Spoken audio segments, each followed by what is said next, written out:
Greetings, fellow scribes! Welcome back to the archive! This week, I continue my series on BattleTech with yet another installment of the history of BattleTech. This week, I talk about the time period where the game actually started in. As in, where the first editions and the start of the Players Are Here timeline started when the game was first published. This week, I am talking about the Grey Death Memory Corps and the Fourth Succession War. Yes, this is very much still an overview. Everything I have talked about up to this point and continuing on, I could do a whole series of in-depth videos on. So, sit back, relax, and enjoy as we talk about when everything changed. So, let's start with the most important event of these two. The most single important event. The Grey Death Memory Corps. So, let's start with a little bit of an explanation of why it's called the Grey Death Memory Corps. It's because it was founded by the Grey Death Legion. The Grey Death Legion started off as a small, reliable mercenary command called Carlisle's Commandos. Well, someone kind of sold them out, and the planet of Troll 1 got invaded, and almost all of the mercenary unit, except for the son of the commander, was killed. And that son, Grayson Death Carlisle, was stuck in the situation of, he was on a planet, a hostile planet, and he basically pulled together the Planetary Defense Forces, a captured mech warrior, and, like, literally one other Scottish mech warrior who drove a rifleman. And this group managed to beat off the attackers. And from there, they just formed a new mercenary unit. Because, and here's where it starts changing the game. The Planetary Defense Forces had an insane sergeant called Gamage. Lieutenant Gamage. And he, with the help of the budding mercenary unit, developed anti-mech infantry tactics. Before this point, anti-mech infantry tactics were lost with the fall of the Star League. Because, mechs could just slaughter infantry. Why would infantry need such a thing?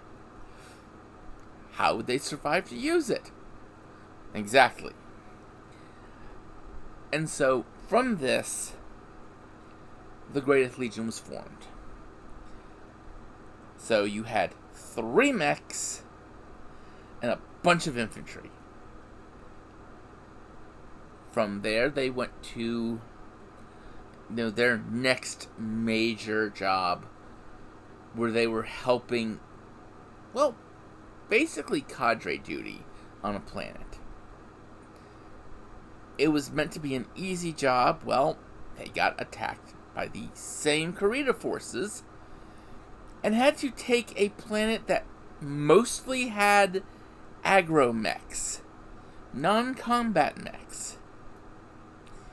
and turn that into a fighting force to fight an insurgency until reinforcements could come and drive the invading Kurita forces off the planet. So at this point, they've gotten a bit of a reputation. And at this point, they've also built themselves up. By the time they get to their big assignment, just garrison duty on the planet of Helm, they have built themselves up to a company of mechs and a good-sized chunk of infantry. And there had always been this legend on the planet of Helm that there was a Starly Castle Brian somewhere there. And, people will do this lost tech prospecting. Well, it turns out the Grey Death Legion found it. And Comstar framed them. And they ended up getting help defending the memory core until they could extract it and get all the data out of it safely. By the same Kurita Duke Hasagrikal, the Red Duke,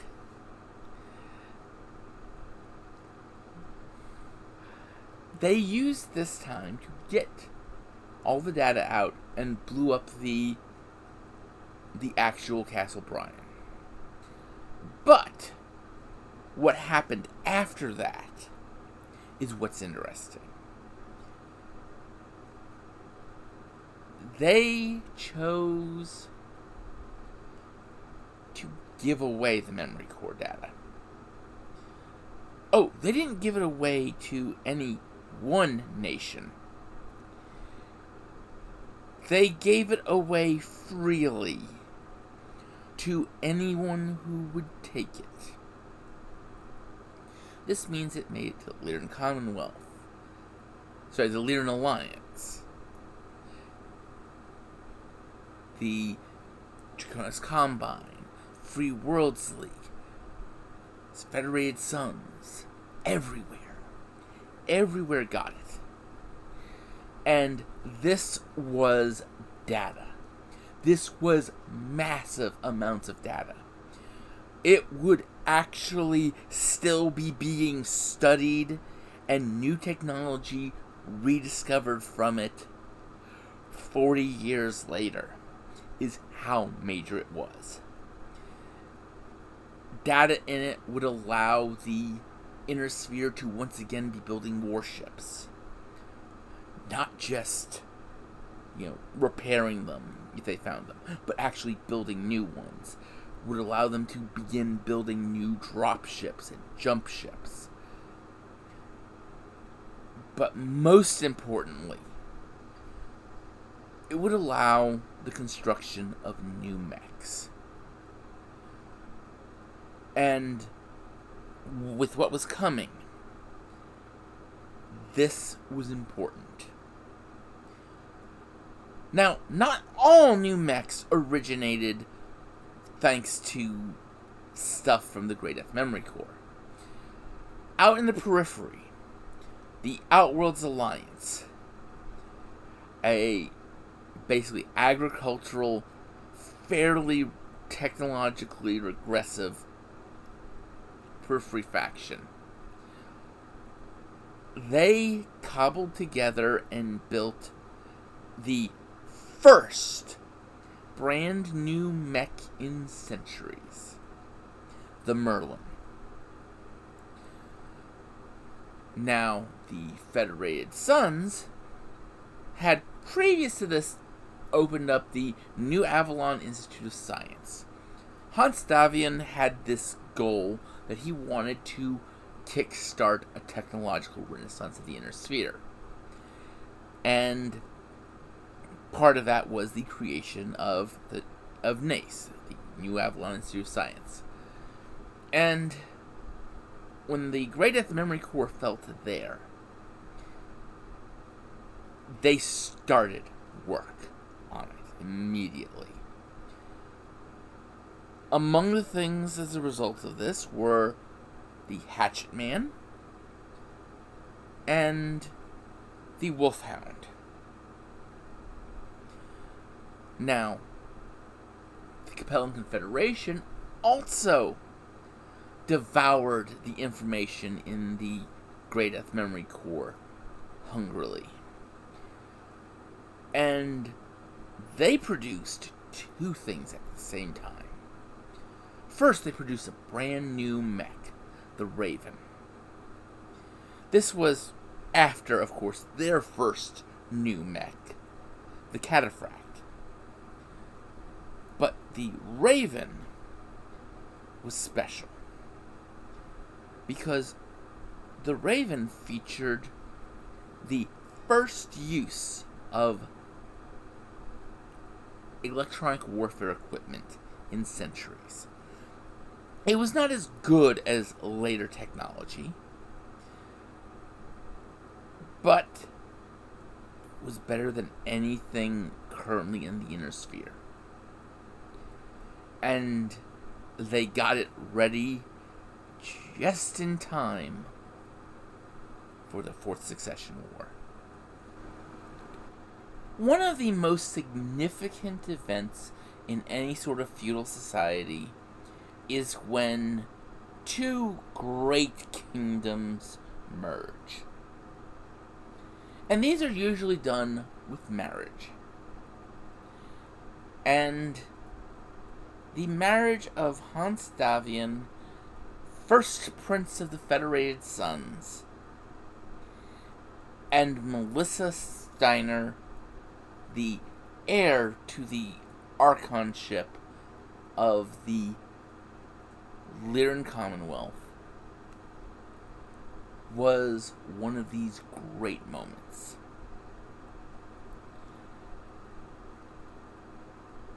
And it was held on Terra. It was held on Terra because Terra was completely neutral. Now, of course, during the wedding, certain information came out.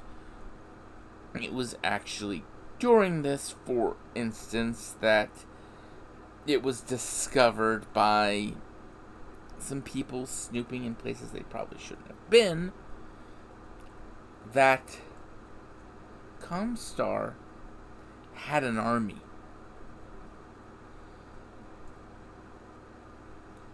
But hey, it makes sense. They gotta have that to defend Terra. Right?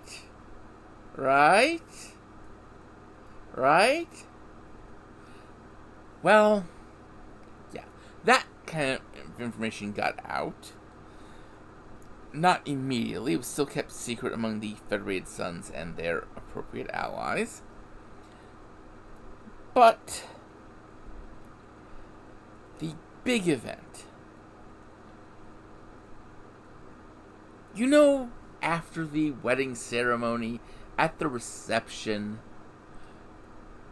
when they eat the cake and then the wedding gifts are given, well, all the plates had some world names on them. It was kind of odd. But then Hans Davian made the announcement of his gift to his bride-to-be, his bride. He made the announcement that to her he gives the Capellan Confederation. And at that moment, it's realized that the plates are all the first wave targets. Needless to say, the reaction from Maximilian Liao, was perfectly logical, really. Hilarious, but perfectly logical. Quick! Grab the plates! because that was invaluable military intelligence.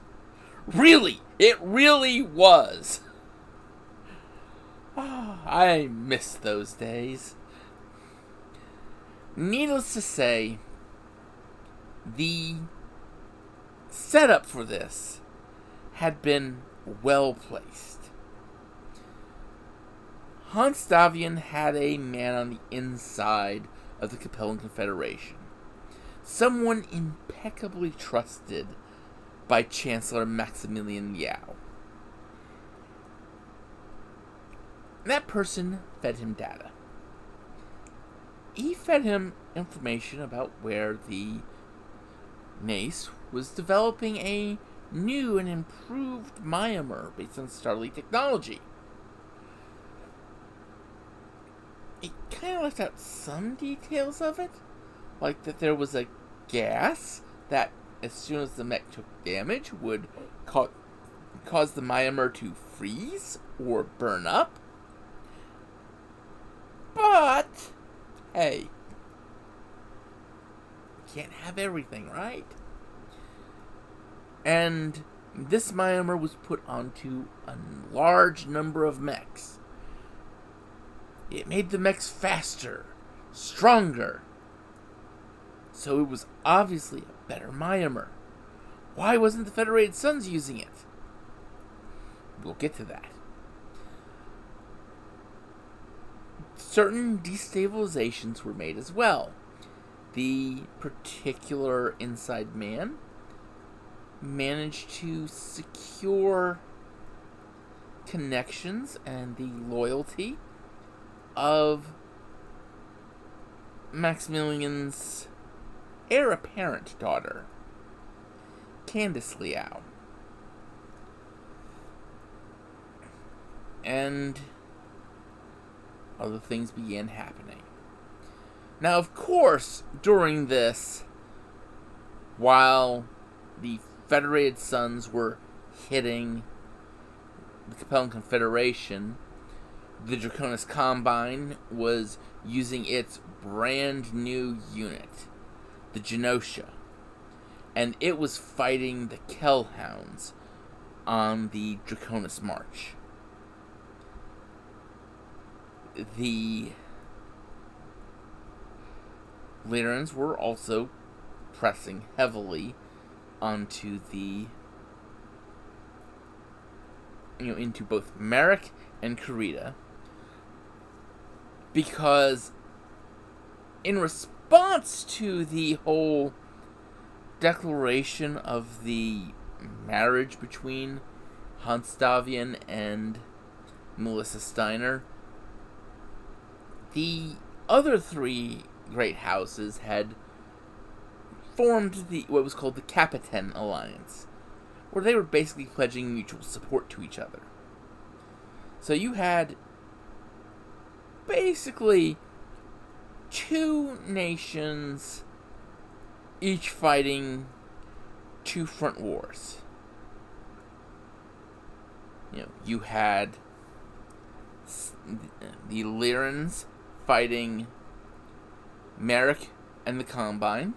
Federated Suns, Davian, was fighting Kurita and Liao. And Davian was steamrolling Liao. There was a daring raid on the capital of the Capellan Confederation, Sion. And this raid extracted the inside man. And also extracted the heir apparent to the chancellorship of the Capellan Confederation. And resulted in one of the Capellan commonalities, the St. Ives commonality, declaring its independence from the Capellan Confederation and squaring its fealty to Candice Liao. And that was pretty much how the Fourth Succession War ended. It was pretty much literally just a Hans Davian wanted to show off his new plans, his new machines, and his new tactical doctrines, which included the Regimental Combat Team. Note, Regimental Combat Team was 2 regiments of mechs, a regiment of tanks, a regiment of infantry, a regiment of aerospace, and then 1 other regiment. They were specifically tailored to be deployed through the use of a handful of Invader-class dropships, which could carry 6 dropships. Invader-class jump ships, which could carry 6 dropships. And that was what this whole thing was about. It was just Hans showing off. Now, there was fallout from this, and it ended in 3030. 9 years later was the War of 3039. This was a short war. It was a very focused war. It was not a full-on succession war. There was not great houses, all the great houses fighting each other. Basically, the War 3039 was the Draconis Combine attacking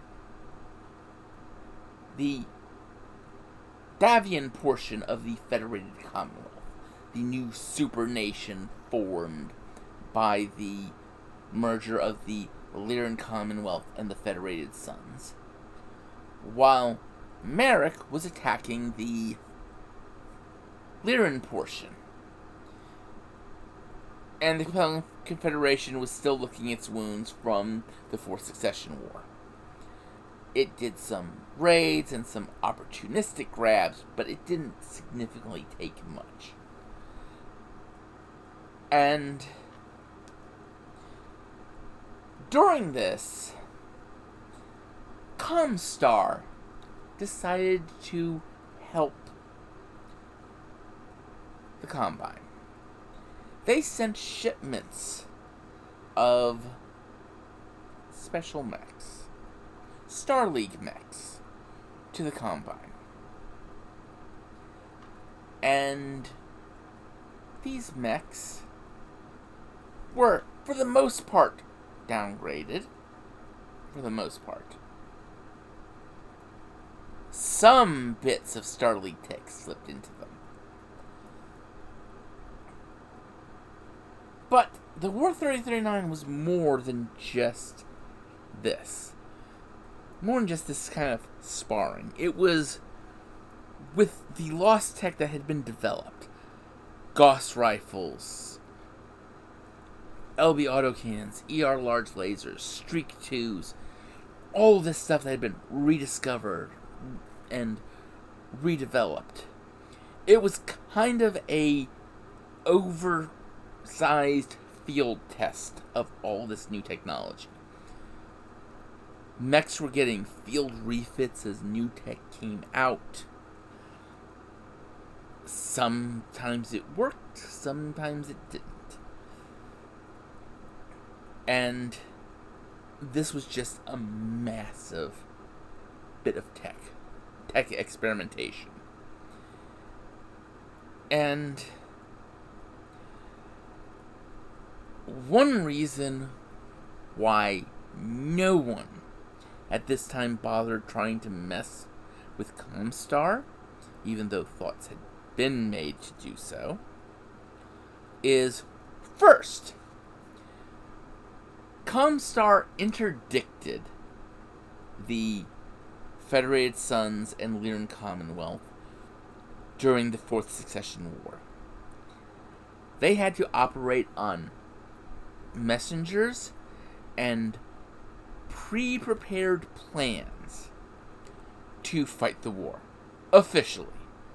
Unofficially, they had a piece of tech called fax machines that could send communications FTL, but they were much slower than HPGs. They weren't instantaneous transmission between one place and another. But something else happened at the official end of the Fourth Succession War. At the end of the Fourth Succession War, Comstar openly revealed the Com Guards. And they stopped using mercenaries to defend their HPGs. Or should I say, they stopped using mercenaries to defend their HPGs, but started defending them openly with pure white Star League mechs with, in many cases, pristine Star League tech on them. In many cases. Not always. But once you end the War of 3039, again with a sort of interdiction. Oh, interdiction is what Comstar calls it when they turn off the phone lines. And, by the way, now the phone police have mechs. So they can enforce it. With the end of those two, we entered into a period of peace, relatively, in the Inner Sphere. Yes, everyone was kind of still looking for signs of weakness, but they weren't really trying to destroy each other anymore. They'd kind of learned at this point it wasn't going to be the same thing as previous times. And Comstar, while they never officially ended, at this point anyway, Operation Holy Shroud, they had kind of dialed back on it. Because, well, stuff had gotten out too far for them to cut it back again. And it not point back to them. There was enough evidence that maybe they were doing stuff that people were kind of suspicious. Like, you know, the fact that they had a whole bunch of Star League tech mechs. Just saying. But all things come to an end. And this short decade of peace ends in 3049 on a little asteroid called the Rock. Next week, the clan invasion. So until then, I'd like you all to remember to have fun and keep gaming.